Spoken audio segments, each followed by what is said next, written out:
बड़ी बात है कि बिहार में ऐसा कौन सा विभाग है जिसमें भ्रष्टाचार ना होता हो। हम बीटीएससी जूनियर इंजीनियर की बात करेंगे, इसी तरह से उसका भी बहाली को लटकाया गया है। शिक्षक अभ्यर्थियों का ले लीजिए, उसमें भी भ्रष्टाचार होता है। यानी भ्रष्टाचार का पर्याय बना हुआ है बिहार का सरकारी वैकेंसी। लगातार ऐसे अभ्यर्थी और लगातार ऐसे लोग जब से डिप्टी सीएम बने हैं तेजस्वी यादव, कहीं न कहीं लोगों के अंदर एक आस जगी है जो नीतीश जी के शासनकाल यानी एनडीए शासनकाल में लोगों का वह जो आशा था वह टूटता जा रहा था। क्योंकि तेजस्वी यादव जी लगातार मुखर होकर बोलते थे अगर हमारी सरकार आएगी, हमारी सत्ता आएगी, सभी युवाओं को रोजगार और नौकरी मिलेगा। तो वैसे युवा जो बेरोजगार हैं, जिन्हें नौकरी की ललक है, लोग जिनका कहीं न कहीं भ्रष्टाचार का शिकार हुए हैं, वह लोग आते हैं तेजस्वी यादव जी से मिलने कि साहब हमें इंसाफ चाहिए, हम भ्रष्टाचार के शिकार युवा हैं, हमें नौकरी नहीं दिया गया है। अभी हम 10 सर्कुलर रोड यानी राबड़ी जी के आवास पे हैं। थोड़ा हम सामने आपको दिखा देते हैं। देखिए भीड़ कितना है।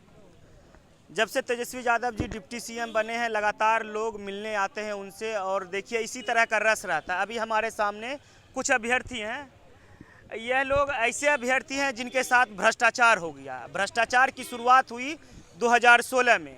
2016 में एक वैकेंसी आती है ड्राइवर की, आप सामने पीछे हम दिखा देते हैं। यही सब ड्राइवर में बहाली निकलती है पुलिस विभाग के द्वारा, जिसमें लिया जाता है। 2016 में एक नोटिफिकेशन आता है, बहाली आता है, और 2017 में बहाली को पूरा कर दिया जाता है। मगर उस बहाली में पता चलता है कि भ्रष्टाचार है। भ्रष्टाचार का पता इस तरह से चलता है, कुछ जो ड्राइवर होते हैं जब उनको लाया जाता है तो पता चलता है कि सारा काम हो गया मगर उसको गाड़ी ड्राइविंग करने नहीं आती, यानी ड्राइविंग का कोई स्किल नहीं है। और पर यहाँ पे जितने ड्राइवर हैं सभी लोग पास हैं, ड्राइविंग स्किल में पास हैं, हर जगह से ये लोग पास हैं। बस एक दो जगह पे कुछ काम हो जाएगा तो इन लोगों को नौकरी मिल जाएगी। जिस नोटिफिकेशन का हम जिक्र कर रहे हैं उसकी बहाली अभी वर्तमान में पूरी हो चुकी है।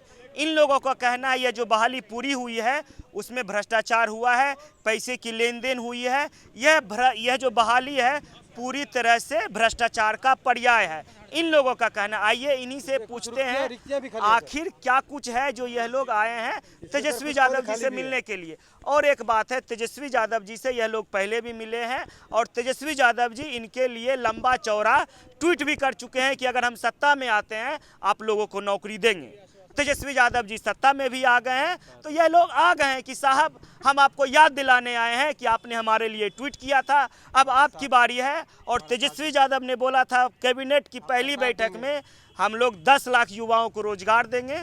चलते युवाओं से ही पूछते हैं आखिर किस मंशा से आए तेजस्वी यादव से मिलने, क्या इनकी फरियाद पूरी होगी। कहाँ से आए हैं पहले ये बताइए। हम रोहतास जिला से हैं जी, रोहतास जिला से। कितने लोग आए हैं तेजस्वी यादव? 200 लड़का है, 200 लड़का है। 200 लड़का आए हैं।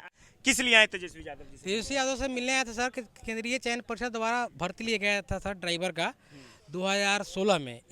2016 विज्ञापन संख्या सर, केंद्रीय चयन परिषद द्वारा भर्ती लिया गया था सर।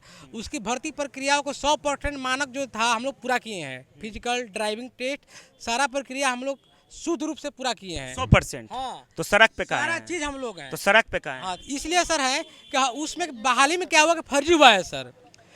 अयोग्य लड़कों को चयनित किया गया है। योग्य का लड़कों को चयनित किया है नहीं। जब आप गाड़ी चलाने जानते हैं सारा 100% आप हुए हैं, अयोग को क्यों लिया गया? हाँ, फर्जी तरीके से सर उसमें क्यों लिया गया? फर्जीवाड़ा हुआ है सर। बहुत क्या बड़ा, फर्जीवाड़ा है? बहुत बड़ा उसका बहुत बड़ा सबूत है सर इसका। करप्शन हुआ है, हाँ। पैसे की लेन देन हुई है, पैसे की तो लेन ये देन। ना बोलिए। हाँ सर, पैसे के लेन देन हुए हैं सर। बहुत लड़के पकड़ाए हैं और हर जिला में जो योगदान करने गए हैं वहाँ के जो ईमानदार एसपी छवि के थे उस लड़के को पकड़ कर अरेस्ट करके जेल में दिए हैं।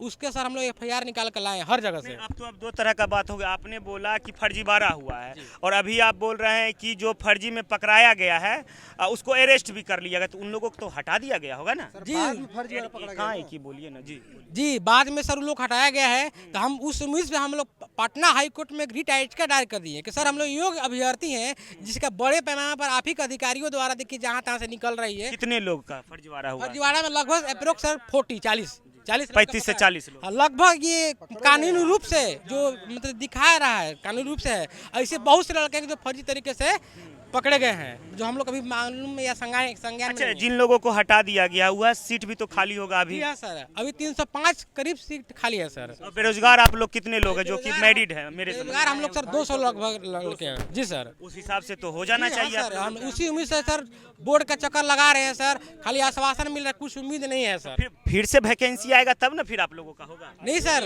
वैकेंसी में चाहते हैं हो जी सर, हाँ इसी वैकेंसी में, इसी आप बोल रही है वैकेंसी पूरा हो गया है। पूरा हो गया था, अभी सीट खाली है सर।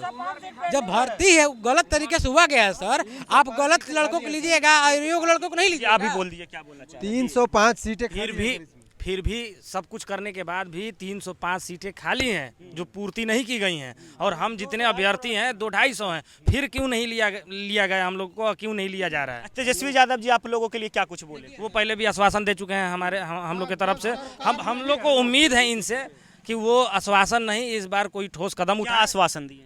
आश्वासन यही दिया कि हम लोग तुम्हारे साथ हैं, और ये देखिए ये ट्वीट किए थे हम लोग ने इसको जो है 2017 में, कैसे धांधली हुई, क्या हुआ नहीं हुआ। उन्होंने आश्वासन दिया कि हम जब हमारी सरकार आएगी तो हम आपके साथ हैं, और हम खुद जो है उस काम को याद दिलाने के लिए आ गए तेजस्वी यादव जी को। देखिए सर, जब हम लोग 17 में मिलने आए थे सर, 17 में तेजस्वी यादव हर तरह से हम लोग आपके मिले थे। स्क्रीन पे हमको दे दीजिए, आपके स्क्रीन पे एक ट्वीट होगा, आप सामने फोटो देखिएगा। तेजस्वी यादव जी का ऑफिशियल अकाउंट है, वेरीफाइड अकाउंट है, उसमें उन्होंने एक ट्वीट किया। कुछ लाइन हम आपको पढ़ के सुना देते हैं। बिहार के मुख्यमंत्री केंद्रीय चयन परिषद सिपाही भर्ती के अध्यक्ष और उनके बलात्कारी डीएसपी का अनैतिक गठजोड़, उन्होंने बहुत बड़ा व्यंग लिखा है। उसके बाद उन्होंने क्या कुछ लिखा यह भी सुनाते हैं। 2017 ड्राइवर सिपाही भर्ती में भी क्या गुल खिलाए गए हैं कौन नहीं जानता है। यानी तेजस्वी जी ने व्यंग कसा है इन्हीं लोगों के लिए कि 2017 सिपाही भर्ती में जो भ्रष्टाचार हुआ है उनके बारे में उन्होंने ट्वीट पे चर्चा किया है। इस चर्चा से नौकरी का क्या लेना देना है? सर हम लोग इस उम्मीद पाए हैं कि तेजस्वी यादव हैं कि बिहार के युवाओं के लिए हमेशा सदा खड़ा रहते हैं, और हम इनको उम्मीद है इनसे कि हम लोग मिलाए हैं कि जब हमारी सरकार बनेगी तो आप लोग आइएगा। अच्छा, इससे पहले कभी मिलने का कोशिश किया तेजस्वी यादव से? मिले हैं? मिलने के बाद वो क्या बोले थे, आश्वासन दिए थे, कभी तो हम सरकार में नहीं है, हमारी सरकार आएगी तो जरूर आप लोग हम ठोस कदम उठाएंगे। सरकार बन गई है महागठबंधन की, इसलिए सर हम इनको याद दिलाने के लिए आ गए हैं कि सर आप तो बन गए हैं, तो हम लोग क्या लग रहा है उस 10 लाख रोजगार में आप लोगों का नंबर है? हाँ सर बिल्कुल, तेजस्वी यादव से हम लोग वही नौकरी रोजगार। हाँ, तेजस्वी यादव से पूर्ण मतलब हम लोग को उम्मीद है कि हम लोग को ये लेकर चलेंगे और हम लोग को ये नौकरी के लेकर योगदान कराएंगे सर। हम लोग को यूपी से हैं। आप यूपी से आए हैं? यूपी कहाँ से आए, किस जिले से? गाजीपुर जिला से हैं। गाजीपुर से उतना दूर से आए हैं? हम तो बगल के हैं, वैशाली के हैं, राघोपुर क्षेत्र के हैं, और उनको तो मिलना चाहिए उनको। हम तो यहाँ पे रहेंगे, और हम लोग को डेट एक्सपायर भी कर रहा है। सबसे बड़ी बात है कि बिहार में ऐसा कौन सा विभाग है जिसमें भ्रष्टाचार ना होता हो। हम बीटीएससी जूनियर इंजीनियर की बात करेंगे, इसी तरह से उसका भी बहाली को लटकाया गया है। शिक्षक अभ्यर्थियों का ले लीजिए, उसमें भी भ्रष्टाचार होता है। यानी भ्रष्टाचार का पर्याय बना हुआ है बिहार का सरकारी वैकेंसी। आप माफ कीजिएगा, बीपीएससी का ले लीजिए, बीपीएससी का एग्जाम कैंसिल हुआ, क्यों हुआ? उसमें भी भ्रष्टाचार हुआ था।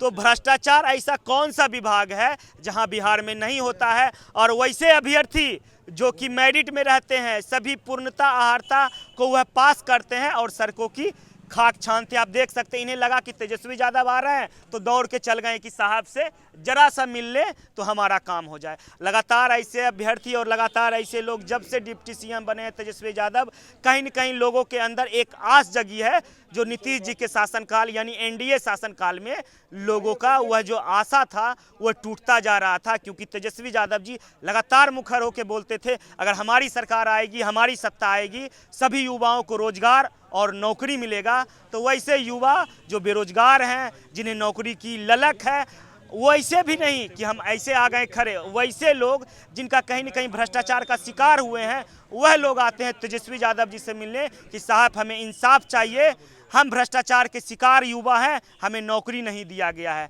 तो देखते हैं क्या कुछ होता है। लगातार इनसे हम बात करते रहेंगे और इनसे पूछेंगे कि तेजस्वी यादव जी से मुलाकात के बाद आप लोगों को अब क्या लग रहा है। आप लोग कमेंट करके जरूर इस वीडियो पर अपनी राय दें कि नीतीश जी के शासनकाल यानी एनडीए के शासनकाल में जो भ्रष्टाचार हुआ था, क्या उन लोगों का इंसाफ और उन लोगों का मसीहा तेजस्वी यादव बन पाएंगे। जरूर कमेंट करके आप लोग अपनी राय दें। धन्यवाद।